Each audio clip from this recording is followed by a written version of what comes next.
right, so welcome to another episode of Lost in Cyberia. We're your hosts, Annie Mei and Anika. And today we've got a special guest on the show. We've got Hortense Rothery, who's here from Volkis, and we are recording here today from Sydney. So welcome, Hortense. Hello, thank you. Thanks for having me. So I'll just read out a quick bio about you, which you actually gave to me. So Hortense has an interesting career journey. She transitioned from fashion design to software development, before finding her true calling in the security industry. As a relationship manager at Volkis, she manages partnerships, client relationships, and marketing. Volkis is renowned for its bespoke penetration testing, red team operations, and strategic advisory services. Outside of work, Hortense finds balance away from screens by spending time with her dog, restoring and crafting furniture, tending to her garden, and enjoying camping adventures. So that's quite a interesting career journey. We met at CyberCon in Canada or Melbourne? In Melbourne, 2023. Oh, okay. Well, yeah, you have a very good memory. So, just to start off, just understanding a little bit about your career journey, transitioning from fashion to cybersecurity, that's quite a big transition. Can you talk a little bit about your career path? Yeah, sure. So it was mostly by accident. I always wanted to do fashion. I always was interested in construction and clothing and, all of that. But I was also I was pretty interested in maths and science as a kid. So it wasn't very cool to do maths and science. I remember primary school, I was top 2% and high distinction in maths. And then I went to high school and suddenly it was not cool to put your hand up and be smart. What I was definitely interested in as well, which was design. And so did that all through school. And then ended up applying for Otago Fashion down in Dunedin in New Zealand. And I got in a provisional entry, so I didn't have to finish my final year of school, which was really awesome. And also I still have nightmares about doing those final exams that I never did. Then I studied fashion and that was really great. I mean, it was really, really hard work. It's a lot more complicated than anyone gives it credit for, construction especially. And there was a software side to it as well, which is kind of imagine 3D printing, but for clothing. Yeah, so I had graduated and then went into work in fashion. So obviously did hospo to start because it doesn't happen exactly like you think it will. And then went and managed a retail store and then went and worked for a big fashion label in New Zealand. First of all in the online store, just picking and packing. And then I ended up moving up to managing that and then looking after the wholesale dispatch coordination. I then had my own business for a couple of years. And then I moved over to Melbourne, went and worked at Birkenstock, got lots of shoes half price. So I've got 9 pairs at home. Nice. Did online sales again there. And then COVID hit. And then I basically had to leave that job and move back to New Zealand and went and lived in my auntie's beach house by myself in a town of 100 people. And it's a bit of a weird experience. It was really peaceful and nice. And then also what am I doing with my life? So I, gave myself a good hard look in the mirror and was like, you need to get a real job. You need to get something that is going to sustain you now. So decided to study software development. At the beach house? I applied from the beach house. I left the beach house. I moved to Wellington and with some friends and then, studied software development in Wellington. From there, I didn't want to be a software developer. I liked it. It was interesting, but it was not something I could sustain 8 hours a day. I couldn't work on one small project all day. It was really hard for me. I was far more interested in managing other people working on stuff. And so after that, I just went to a temp agency and was like, hey, here's me, here's my history, here's what I've just studied, do you have anything? And they just had 2 jobs, quite similar. One of them was sales support for a cybersecurity company, so writing contracts, statements of work, supporting the salespeople. And from there, I just worked my way up through that company over 2.5 years and met some really great people. They had a Melbourne office. I wanted to move back to Melbourne. I'd lived in Melbourne for a few years And so I just messaged one of them and said, do you know of any jobs? And they said Volkis. And then so it was the only job I had applied for in like 7 years. It was a very harrowing experience, but yeah, got it. And then the rest is history, I guess. Yeah, very cool. I think COVID definitely made a lot of people think about their lives and maybe connect more with their true selves, their authentic selves. Yeah, it's very interesting how you're saying that, because I think for us, COVID was also a very defining time when a lot of things have happened. And yeah. And we both lived in Melbourne during COVID. Oh, yeah. Time though. Yeah, yeah. We went to Canberra like 2 weeks apart. Yeah, very. Oh, wow. Yeah, actually around the same time. We didn't know each other. Yeah. Yeah, but again, it was a kind of escape. Yeah, because lockdown was pretty brutal in Melbourne. Yeah. Yeah. I wanted to ask, with software development study, what was your most enjoyable part? Because you talked a lot with Shanghai Fashion about doing the study itself. It was like the team environment, like all working together on something, building something. Like we got to come up with it was all project based. So we would come up with ideas and build them within like 2 days. And it was only ever like MVP. It was never like quality work or anything.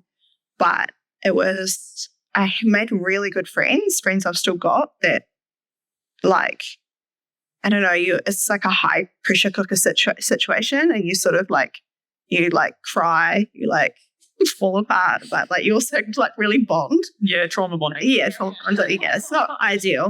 It was a boot camp. So it was essentially 6 months where you try and get like 2 years of study in 6 months. So it's like, it's full on.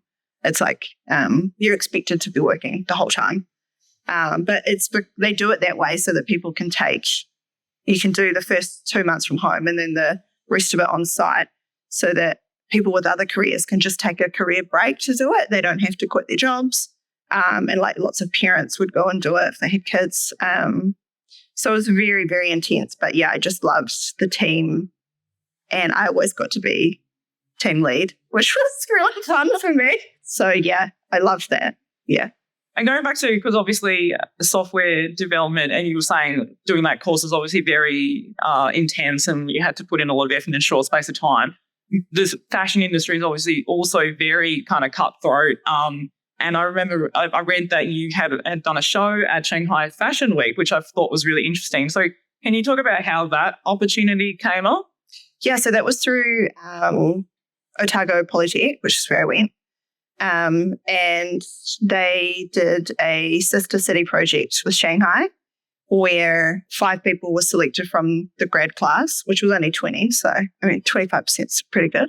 Mm-hmm. And we got to go over and present our final collections at Shanghai Fashion Week as part of a green show. So you had to have built your collection around sustainability and recycling, and which, part of mine was. And it was essentially, I used leather and I used a laser cutter to like carve out a bunch of little scales that I then turned into scale mail. So it was like, I don't know, think Lord of the Rings elves kind of vibe.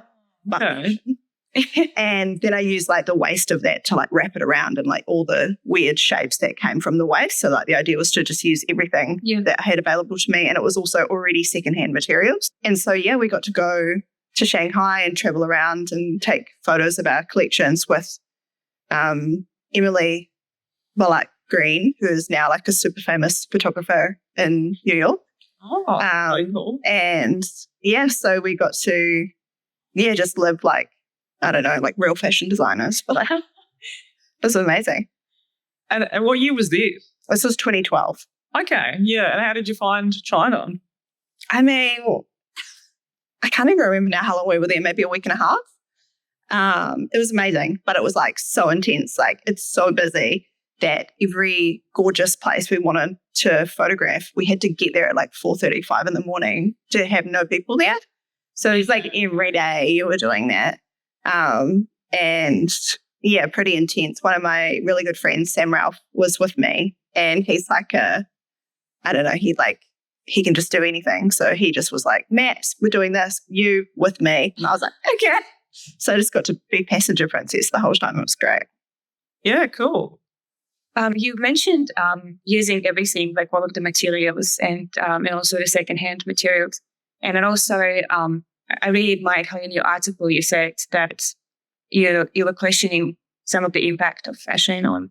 Yeah. So I had a question for you, because obviously the technology industry also has an impact on climate. Yeah. And especially nowadays with the rise of AI. I just want The water. Yeah. Stressing out about the water. Yeah, well, there you go. I sent you a live stream and right here without me asking it. Yeah. Yeah. And what are your thoughts on it? Yeah. Oh, Better. I've got no idea what we do because I feel like the train is already going at a station. It's like you can't stop it. Yeah. So I've got no idea. I'm personally not like an AI forward person. Like I'm not frothing it. I'm not like, I find some of it really interesting and really smart. And I think the people creating it are incredible and it can be used in really valuable ways. But I also see that it is, feels like it takes things away, especially like artists, like seeing art, AI art imagery is real cringe for me. Like I'm just like, because not only is it taking away from like someone's job, but it's also like, you didn't really put any time into this. Like you don't like think about your audience and you're like, hey, I'm doing this. I want you to come to this amazing event. But I can look from your poster. I know you spent like 2 minutes tops building that poster. So it just feels like they don't, But yeah, I mean, I still use it. Like our CRM system is moving to AI forward and it's been pretty impressive watching the updates like happen behind the scenes of things that I would be doing otherwise and are now just happening for me. So it's freeing up a lot of time. Yeah. And CRM is customer relations. Yeah. So just like tracks all your customers, contacts and deals. Yeah. I would like to sometimes decipher acronyms. Yes, fair enough. Yeah. Because obviously people come from different industries and in technology, we catch ourselves in all this. Yeah. And we just always, speak in acronyms and our listeners are like, can you just explain? Yeah. But I will be the same opinion where I was very AI forward when it first started. Yes. And I was like, this is amazing. Think about the time that we can save and all of this progress we're going to make and we can actually help a lot of people. I think the way that it's kind of going now, as I said, the chain is definitely gone. And it's been pushed in a lot of software without really communicating to, I think, the consumers as well. And then when you find out about climate change, I think that I really started like questioning my prompts. Like, do I really need to ask AI? Yeah, I know. Yeah, I can kind of figure this out, I think. Yeah, and just being a bit more mindful. Yeah, but it's amazing what you do with automation and making your job easier. Yes. But why security in terms of, the jump between software? So, yeah, it wasn't a choice. It just happened. Yeah. But I've always been you go out with the girls on a night out and like some idiot is bugging you. I'm always the one to turn around and tell them to bugger off. Like, it's online. I'm always like, stay out and like leave them alone. Like I'm always a bit of a question. Oh, great. That would work. Yeah. Yeah. And I just hope that they don't have to. Yeah. Like Russian. Yeah. I just like, yeah. But I'm still learning as well. Yeah. So I've got that like mama bear protection thing in me. And I've always been able to protect, able to stand up for other people. Not great at standing up for myself, but that happens. Always like don't like injustice. And to be honest, I never saw cybersecurity as being for me. It wasn't like, it didn't feel even remotely interesting before, even when studying software development. Everyone's like, let's pick hacker names. I was like, I don't care. But because I got the temp job, I was just like invited into this world of like incredibly intelligent people, like puzzle solvers and, protectors. And they all really deeply cared about like what they were breaking, because they were like, imagine, like talked about the real world risks of like what we do. And, it's some really intelligent, entertaining, charming people that I work with. And I also have experienced like nerd culture in high school and it was not mine, and I remember doing well in maths and that like pissing people off because they were like, this isn't for you. And I mean, I don't think they ever said it. I've got their name stored here. It didn't feel like I was invited into the room until I got into cybersecurity. And then they were like, all we want from you is for you to understand what we're doing. And like, I was a salesperson. I still am, technically a salesperson, although I work for a team. Matt's behind the camera. Sorry. But going back to like when you're talking about sales and then saying how you're good at maths and stuff, and you obviously have run your own business. Maybe you could even talk a little about like what type of business you had in the fashion industry, and I guess like also how did the skills that you learned from running your own business, how does that translate into working in cybersecurity now?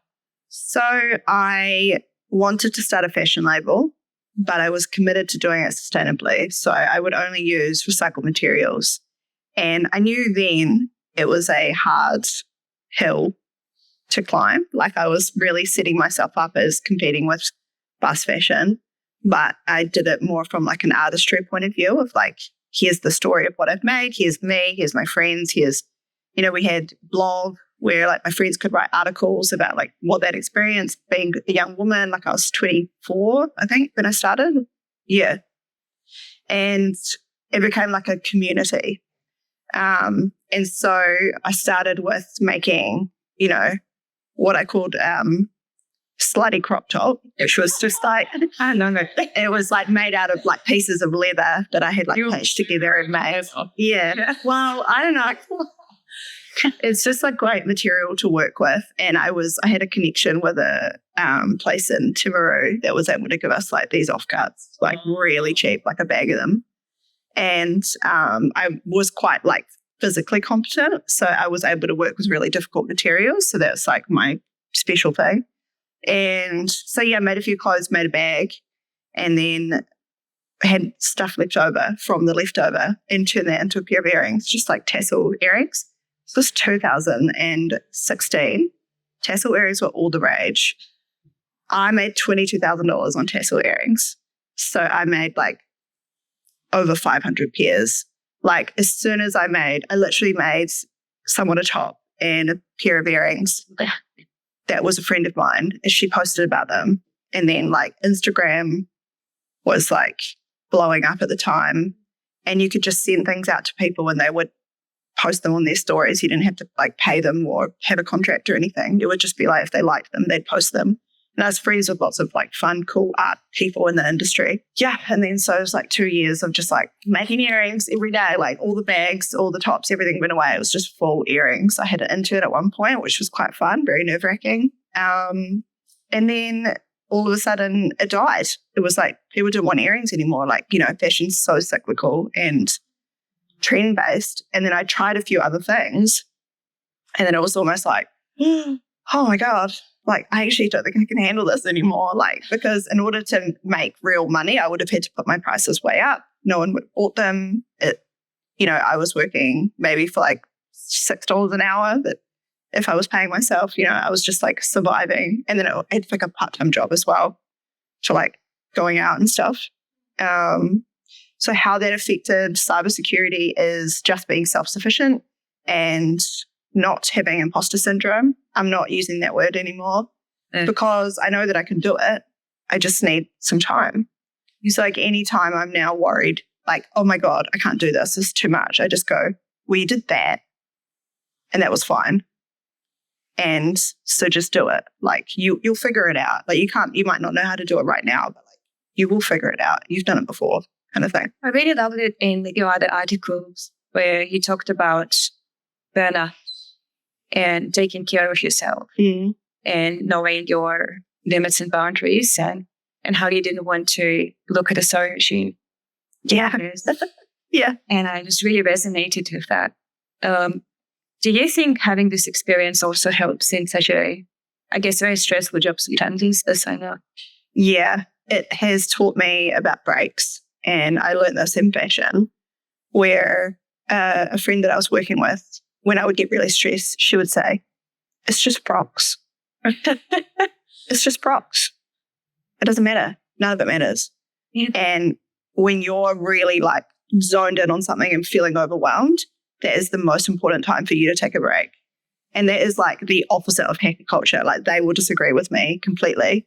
But for me, it's when I'm feeling overwhelmed and like panicky that it's like, just write down exactly where you are, leave your tabs open, lock your computer, get up, go outside. And then just take a minute and then come back. And like lunchtime, like I used to call it the sacred hour on Slack so that no one from work would bother me. Only because we have people from like Queensland that would be like in a different time zone and they might not realize. Where I like go for a walk, or I vacuum the house, or I'm in the garden, or I go to the gym, where I'm like determined to have a lunch break. So I'm quite serious about that in order to balance myself. And then also like finishing at a decent time so I can like cook a proper meal. Yeah, so I'm like very strict about the work-life balance, even if it's just at home. Yeah, I think that's really important. And I think it's so easy, especially I find when I work from home, I can just sit there for hours and suddenly realize, 3 hours have just gone past. Yeah, I've just been sitting here, I haven't even moved. And I really want to go back to that point where you said that you don't want to talk about imposter syndrome anymore, because I think that's really interesting, because Anika and I talked about this too, and think that, it's actually really important to stop using that kind of language, because it's just not helping, women especially in, say, an industry like cybersecurity, which is very male dominated, where women are kind of always talking, like you go to these events and everyone's always talking about imposter syndrome. It's like, why don't we talk about building each other's... I know. Talking about how we all feel like we don't belong here. I just wanted to ask you, if there are women listening who, or if just anyone really, who might feel like they're suffering from imposter syndrome, what's your advice to them? Well, I just like, first of all, what's the definition of imposter syndrome? Because you actually feel like you don't belong, that you don't deserve to be in that room. Because like, did you write a CV and did you do the things you said on your CV? Did you have an interview? Did you get the job? If you feel like you're the wrong person for the job, then your employer's made a mistake, not you. And the other thing is it imposter syndrome, or are you just nervous? Have you just got maybe a bit of anxiety? Like, because everybody has that. And like I have men that always talk about imposter syndrome as well. And the way they describe it to me sounds like anxiety. Just sounds like you're scared and you need to just feel scared for a bit. And like, that's okay. But as soon as you use that language of imposter syndrome, it's like you suffocate yourself and you stop yourself from being able to function. It stops you in your path. And Iona Meir, who's the rugby player from the Olympics, she was in this interview. She's like incredible. And they said, how do you handle imposter syndrome? So first of all, assuming she has it is like not great. And that happened at the last International Women's Day I went to. How do you handle it? So, yeah. And she just said, I don't have it. She's like, I have worked so hard for this. And then I go out and do it. Like, I have evidence. Like, I don't have imposter syndrome. And it was like so cool to watch. I was like, oh my gosh. Like, and I was like, no, I don't have imposter syndrome. I'm nervous and scared. And sometimes you need people in your life to really push you. Like, the guys who hired me that were like, you can do all of this. And I'm like, okay. Like, I must have been good in the interview if they thought that. Yes. I must have shown something. I must have shown that I could. And my last two managers as well, both men, who were just like, you can do this. Mm-hmm. And we used to joke that one of them just didn't want to do it himself. So he'd see if I could do it. But he really just believed that I was capable of things beyond what I was doing at the time. And I mean, he was right. So, yes, I'm really grateful to, my last two managers and the guys I work with now for just being like, just do it. And I think that's, I don't know if that's advice for women, but it's like, if you're given an opportunity, then just take it. Because like, do it scared. Do it scared. Yeah. That's like one. Terrifying. Yeah. Every second, but you have a choice whether you leave your life scared, but you actually live it, or you don't leave. Yeah. And there's some people you can tell that you're scared. Some people you don't need to tell. Some people you just go, okay, I'll figure it out. And then you turn around and you're like, oh my God. Like, I don't know. You put your brave face back on again and you're like, okay, I'm going to do it now. And they'll just believe you. Because if you're confident enough, like, they'll believe you. And then that gives you more confidence to do it. So, I mean, I'm not I'm not doing rocket science. Like none of the stuff is that crazy that I'm doing. But, managing this department of the business is something I had never done before. So I went from, managing 20 clients to now like 60 and partners. So it's, it is a big jump. So I was scared. Yeah. I look back at it now and I'm like, I don't think if I didn't deserve to do it, I wouldn't be here almost 2 years.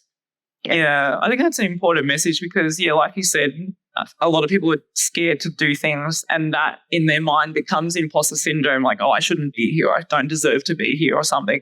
But it's just about stepping out of your comfort zone. And like you said, you didn't had never done this before you started this job, but you just learned on the job. And like that's the same. I feel like for me, I've started a lot of roles where I didn't necessarily have all the experience. But again, like you said, my manager, obviously, all the people who were hiring me obviously saw that I was capable of learning and being able to do it. So, it's just about being able to just try. And I think also ask questions. If you don't know, find someone who knows and who's willing to give up their time to show you.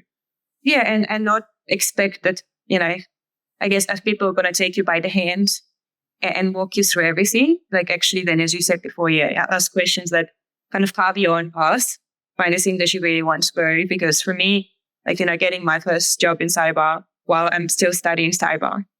And it was just because I do everything that I do with my study, then I use it for my work, then I use it for other things that I do outside of it. And it's like everything you need, you already have. You just need to look for it. Yeah. But I think your message to the managers was so important and that encouragement, but not like, I believe in you, come on, you can do it. And I constantly saying that, but it's like, you can do it. That's okay. You're like, no, nothing else. Just do it. Yeah. I don't need to hold your hand. You can do it. I am standing here, but I got you. Yeah. I don't need to give you a pep talk every 3 minutes. Mm-hmm. I don't know about you. Like I get very, if somebody gives me a pep talk every 3 minutes, it's okay. It's fine. We've been through this. But I think a lot of this fear, especially I think for women, and you also talk in your article about non-binary persons, and I guess anyone that is a bit outside of what we talk about masculinity models, outside of that, I guess the nerd culture, and you say the mean nerd culture, and we just did a talk in CyberCon about nerd masculinity, for the revenge of the nerds, and I was a nerd like you. And I loved maths, and I saw Annie Mei that I have a few Facebook statuses that haunt me. That how much I love physics, and it's my favorite subject. And I didn't have that, that I don't belong, but I knew that I had to give up being like myself in order to belong. And I really think that, I guess I wonder if you think that as well, that we can redefine what being a nerd means. Yeah. Oh, I'm definitely a nerd. Yeah. And I get, even if it's I'll just get, I don't know, isn't it just being passionate about something that it takes all of your focus and you want to talk about it all the time? That for me could be I built my desk at home. I wanted a really nice desk. And so I built it and I learned everything I possibly could about wood filler and sanding. And I would get covered in it, and it would be and I never finished the legs. It's just sitting on top of another desk, and then I'll go and do something else. I don't know. It's about having passion and being interested in picking apart puzzles and, taking the time to learn everything you can about a subject, I guess. I don't know. Yeah. I think that's the definition. Oh, yeah. Yeah. Yeah, being that I've had. There's no mean nerds at Volkis, by the way. Okay, well, shout out to Volkis. So always good to have a good work culture. Yeah. But we better wrap up at that point. But thank you so much, Hortense, for coming on the podcast today. Thank you for having me. Thank you for tuning in again for another episode of Lost in Cyberia. And we'll catch you next time.